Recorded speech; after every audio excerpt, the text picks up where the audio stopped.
Alloh qodir qilgan paytda imkoniyatga ega bo'lishimiz bilan albatta eslaymiz, doimo xotirlaymiz o'tgan ustozlarimizni, o'tgan ota-onalarimizni. Rasul akram sallallohu alayhi va sallamdan bir hadis borki, o'tganlarning yaxshi sifatlarini eslab gapiringlar. Ular keladigan joyga kelib bo'ldi. Yaxshi bo'lsa mukofotini oladigan, yomon bo'lsa jazosi muqarrar bo'lgan joyga keldi. Endi sizlar eslanglar, yaxshi fazilatlardan gapiringlar deb marhamat qilgan ekanlar. Albatta o'tgan ota-onalarni eslaymiz, o'tgan ustozlarni eslaymiz. Kundalik ibodatlarimizda namozdan keyin duo qilinadiki, Allohumma mag'firli va li validayya va li ustoziya deganda o'sha o'tgan ota-onalarimizni, ularni haqqiga duo qilish barobarida o'tgan ustozlarni ham eslaymiz. Hammamizning ham ustozlarimiz bor. Ko'chaga chiqishimiz, xalq oldida bo'layotgan xizmatimiz, orqamizdagi kasb kamolatimizda albatta qo'limizdan yetaklab xalq oldiga olib chiqqan ustozlarni doimo ko'zimizning oldiga keladi, ularni duolarimizda eslaymiz. Alloh rahmat qilsin, men ko'proq ustoz deganda Fozil qora akamni ko'zimning oldiga keltiraman. Qora akamizdan ko'p suhbatlardan bahramand bo'lgan paytlarimiz bo'lgan.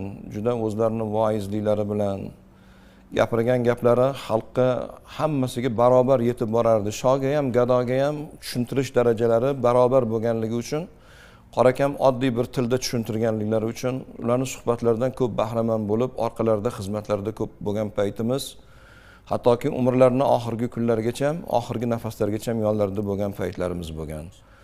Qora akamning bir ta'sirli suhbatlari bo'lardiki, ustozlarni mana qadrlash to'g'risida gapiryapsizlar.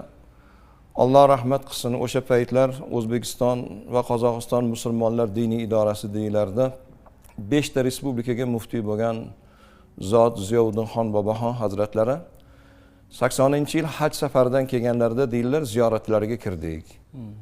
Ziyoratlarga kirgan paytimiz bolalarim meni ustoz deb keldinglar. Ustoz deb meni ziyorat qilyapsizlar, rahmat. Lekin mendan boshqa ustozlarni ham unutmanglar.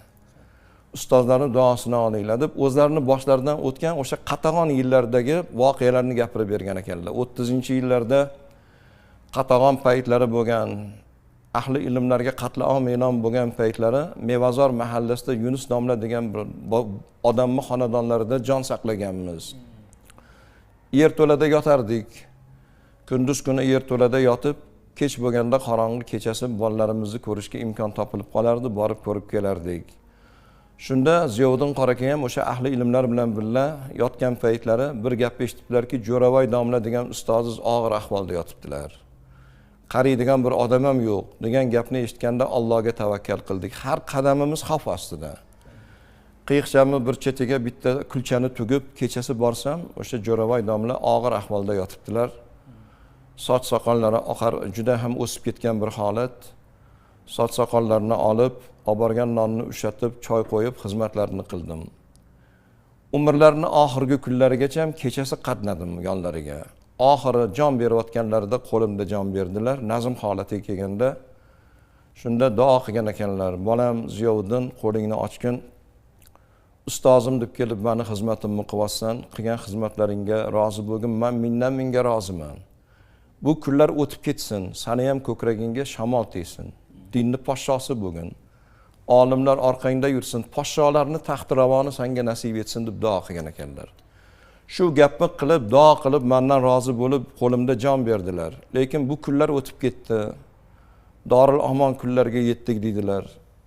Ana undan keyin 5 ta respublika o'sha paytda Qozog'iston, O'zbekiston, Qirg'iziston, Tojikiston, Turkmanistonga fatvo beradigan diniy olim bo'lib, Ziyovuddin qora aka shu lavozimda xizmat qilgan paytlari ekan. Juda ko'p islom mamlakatlariga bordim, mehmon bo'lib.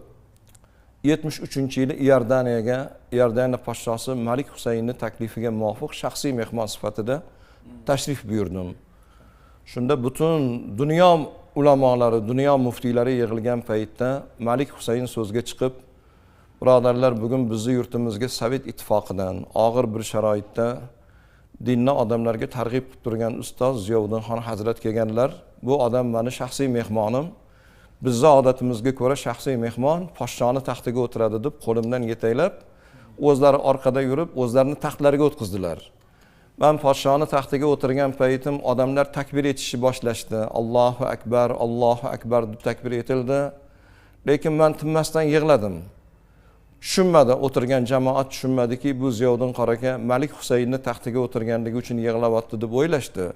Lekin men aslida o'sha podshoni taxtiga o'tirganim uchun yig'laganim yo'q.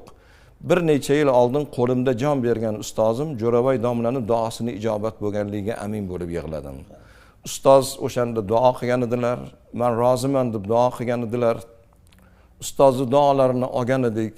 Shu duolar mana bir necha yildan keyin hayotda o'zini kuchini ko'rsatib ijobat bo'lganligi, o'sha podsholarning taxt-ravoni menga nasib etganligiga men amin bo'lib yig'ladim degan gapni gapirgan.